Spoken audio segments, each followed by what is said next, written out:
Well guys, I'm ready for my head job. But believe me, I really don't want to do this one alone. It'd be nice if I had some help. You know, at least somebody to just lend a hand. I asked my girlfriend if she was up to the task, but as luck would have it, it's Shark Week, if you know what I'm saying, so she's not in the mood.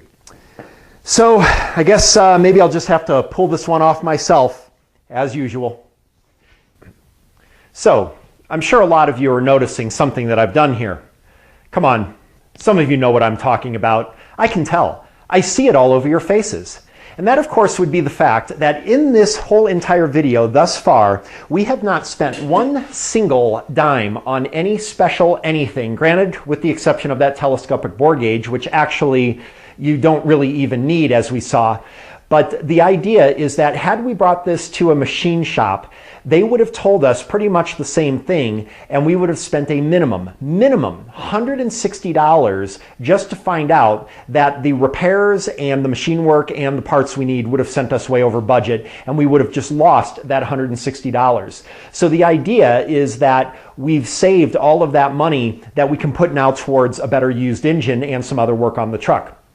So granted, the telescopic bore gauge may be an exception, and also the possibility that maybe some home mechanics may not have a feeler gauge set, which is really the only specialized tool we've needed. But you can get a feeler gauge set for like $6.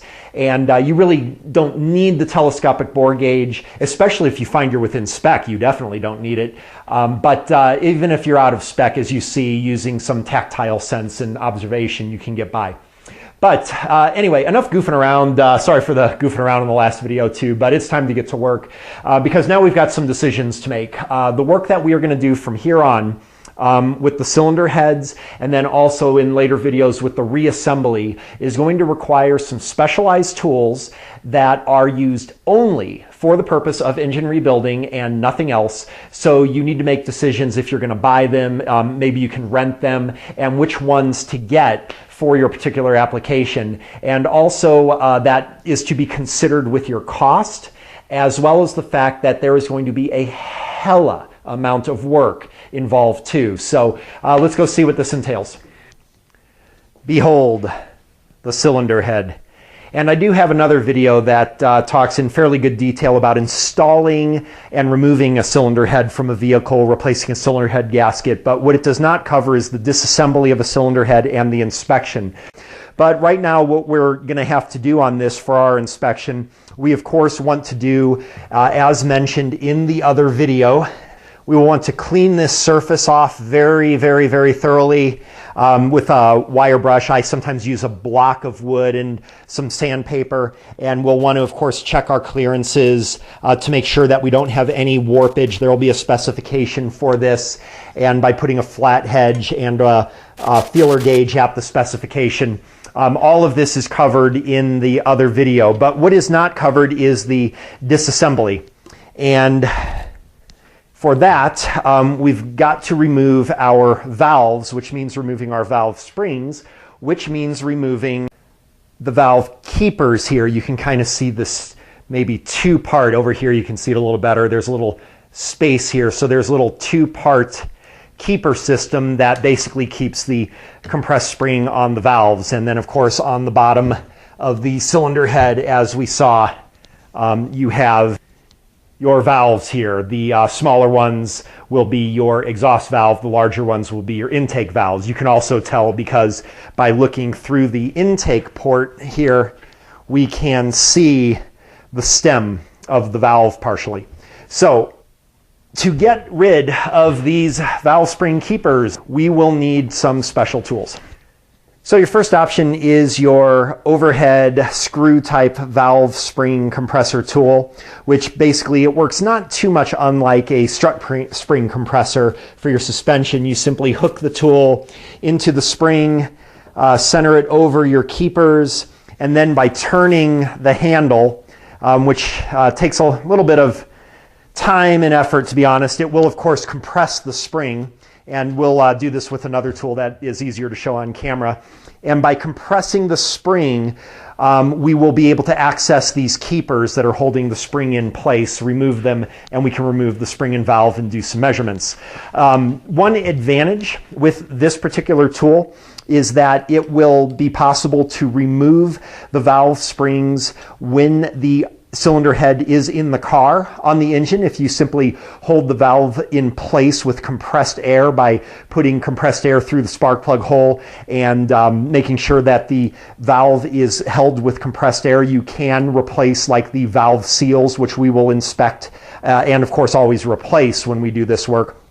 So there is an advantage to that. It's also much handier if you are removing valve springs on something like my Trans Am, where a lot of the engine is located way back under the cowl. So depending on your application, if you're especially removing the valves while the cylinder head is in the car, then this is a good option to use. But it is extremely time consuming. The other option is this big C-clamp type tool that looks like some type of torturous dental instrument maybe. And the idea, as usual with removing the valves, the trick is you have to keep the valve stationary while you compress the spring, and that is what this tool is designed to do. Obviously, this tool can only be used when the cylinder head is removed from the engine. And the idea with this is you simply adjust this stem here to hold the valve in place. In this case, I'm on the exhaust valve. And then this top part here is going to catch onto the top of the spring. And you basically use your hand here to compress the tool. And by compressing it, it holds the valve in place while the spring is compressed, such as this. So once you get this adjusted properly, if you squeeze real hard on the handle, and it has a ratcheting mechanism here to maintain your place. All right, and there definitely is some adjustment that's necessary here, but well, if we, I'm going to put some safety glasses on and just cap back this retainer a little bit, but we should be able to see. You can see the valve keepers there. There we go. And those you can just remove with a magnet like that. And you can see there's a little groove in the valve stem. So by removing both of these keepers like that, you'll be able to then release the tension on the tool very slowly. You don't want anything flying out at you. And remove the valve spring and, of course, then the valve. But there are some disadvantages to this thing.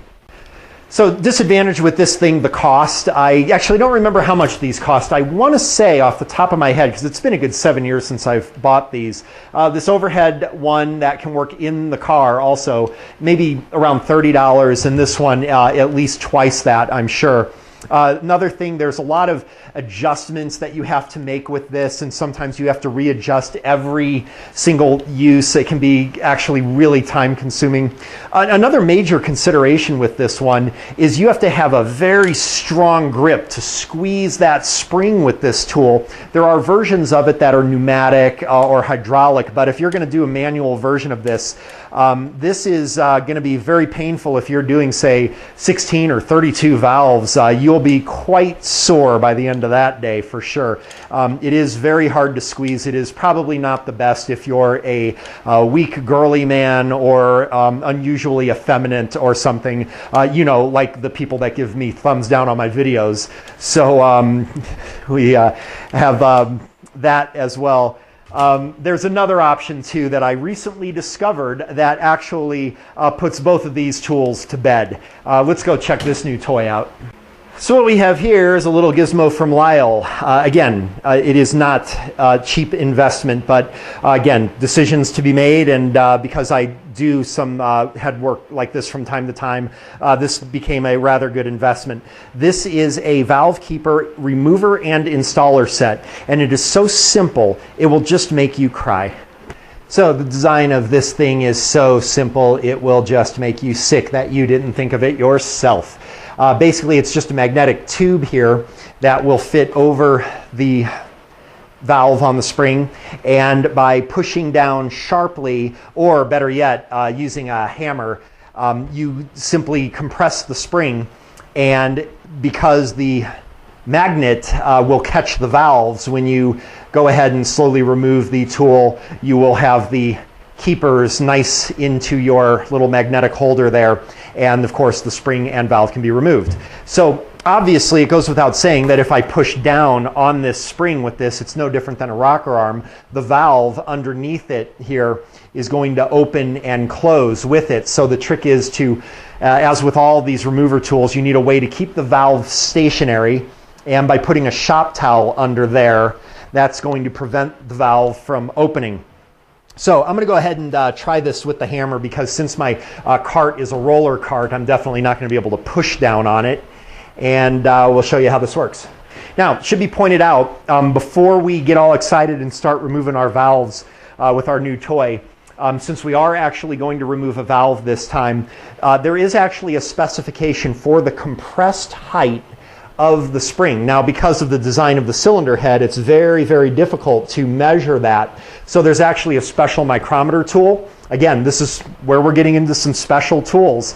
I actually do not own one, but I just wanted to point that out. Again, keep in mind, I am not condoning what I am doing in this video. This is mostly for demonstration, and also to help if you kind of sort of have no choice, or maybe just want to try this or something. But the proper way is to measure the compressed height. I will measure the spring height when it's relaxed. Another measurement that we would normally do on a spring is the tension. You need, again, a rather significant special equipment for that, which of course I don't have. The proper way to do this is to bring this head to a machine shop, and for maybe $150 to $200 per head, they will do all of this work for you, and measure everything up, do your valves and all that. Obviously, we do not nearly have that within our budget, so we're going to do as much of the work ourselves that we can and determine only things that need to be done. So I just wanted to remind you of that. But let's go ahead and get this valve out. All right, that's pretty easy. As you can see, the magnet's doing its job. We've got the retainers in the magnet. There's the first keeper, and the second guy right there. And you can see that that's much quicker than either of the other methods. For our spring, we simply remove the spring, and then we can do our inspection of the valve and the spring. Also, we can see here our valve stem seal. This one is called an umbrella seal. This is what prevents the oil from running right down into your valve. As many of you know, if you have the symptom of a engine startup, that a lot of blue smoke and burning oil comes out of the engine at startup after it's resting overnight, but then it quickly burns away. Many times these seals are the problem, and we are of course going to replace these seals in any rebuild. So let's go ahead and do our spring inspection as well as our valve inspection right now.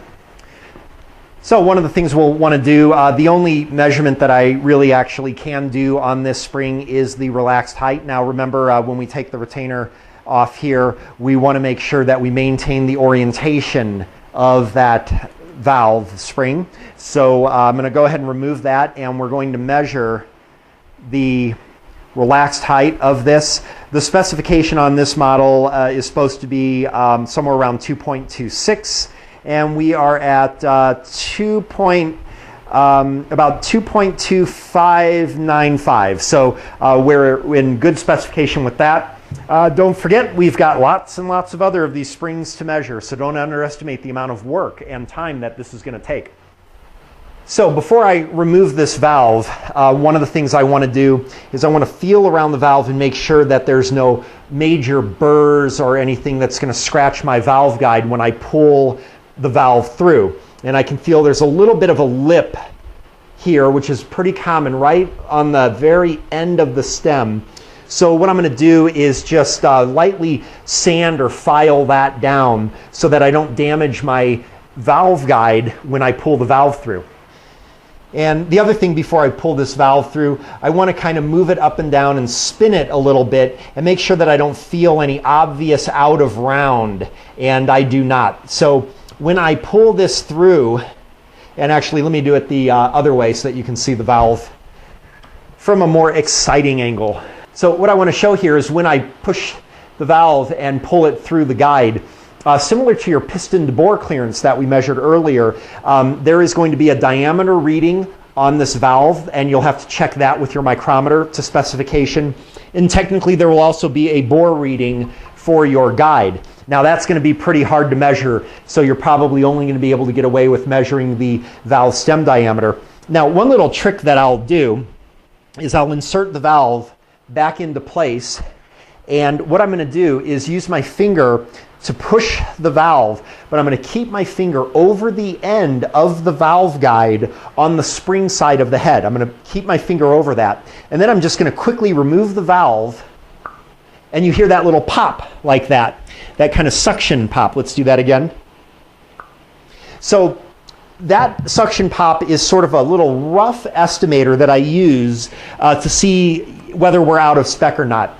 If you do not hear that sound, then you are almost certainly out of spec with either the stem diameter on your valve or I should say, the valve guide bore diameter. If you do not hear that pop. If you do hear that pop, it does not necessitate you are in spec, but it is definitely more comforting. If you cannot make that pop sound, then there is just way too much play with the valve in that guide. So now what we can do is, of course, inspect our valve. We want to look for any cracks on the valve. Remember, if you remember back at the beginning of this series, I am not worried about the cylinder head on this car or valve leakage or things like that, because my leak down test showed absolutely no leak through the cylinder head in any way. So despite that, we still want to do some inspections, and also in your application that may not be the case. You may be doing this job because specifically your leak down test or compression test indicated an issue with the cylinder head. So we'll talk about some things to inspect and check those out. So if you are finding leakage past the valve, then one of several things may be happening.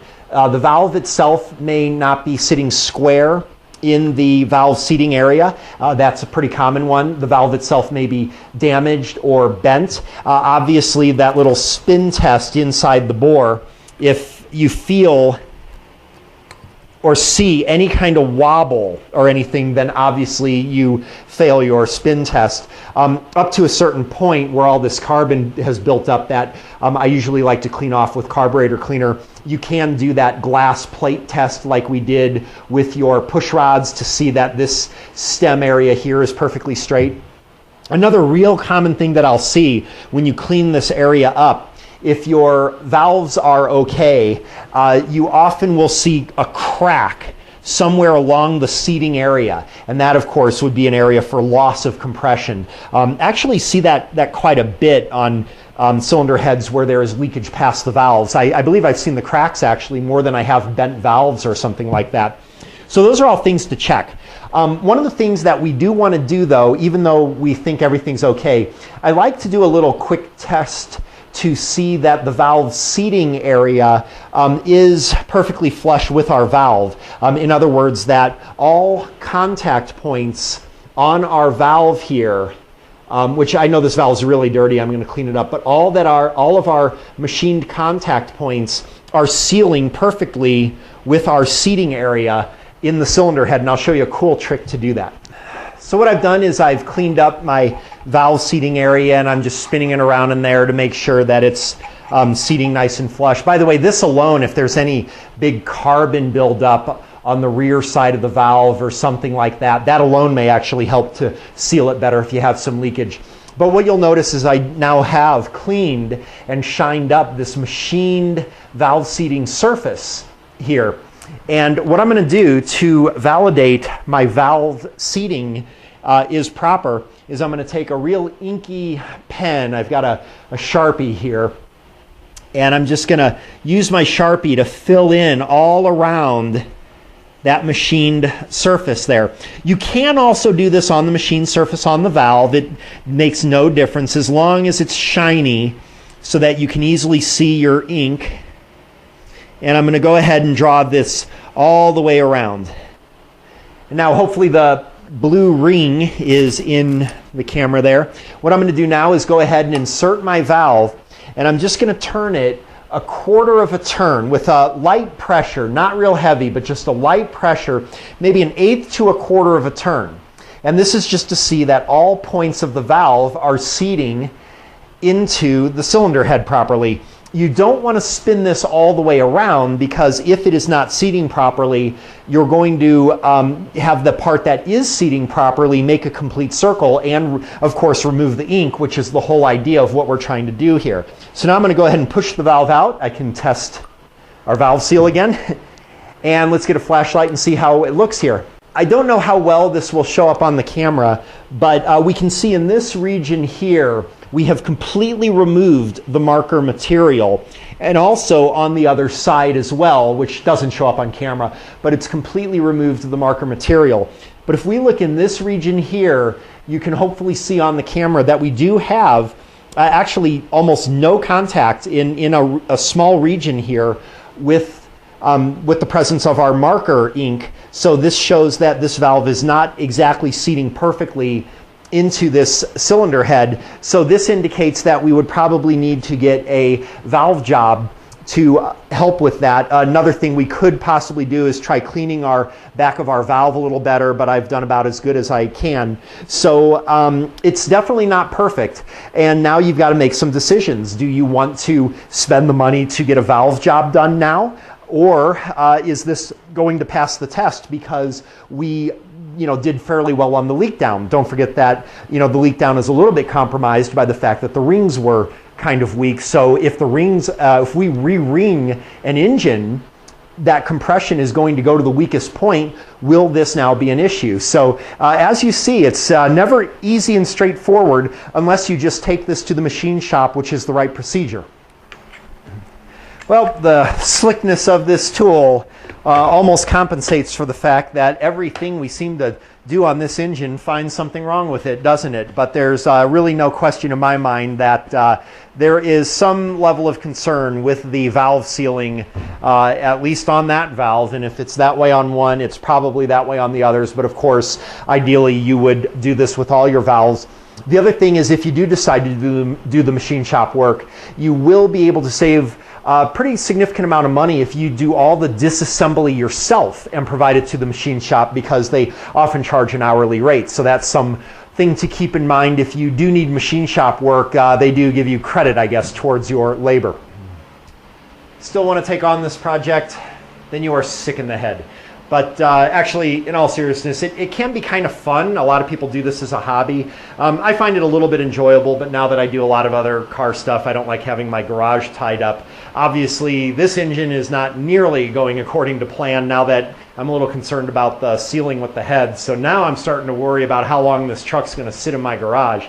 But if you're still planning on doing this, you still, as you see, if you're measuring everything up and it all comes to spec, you can dramatically get by with a reduced cost. Now, in the last video, I had mentioned that I have done this a couple times for under $500, and that's true, but it also assumes the fact that I already have the tools necessary, all the measuring equipment, dial indicators, the valve spring removers, and all that, the honing bore, which we'll see later if I continue this on.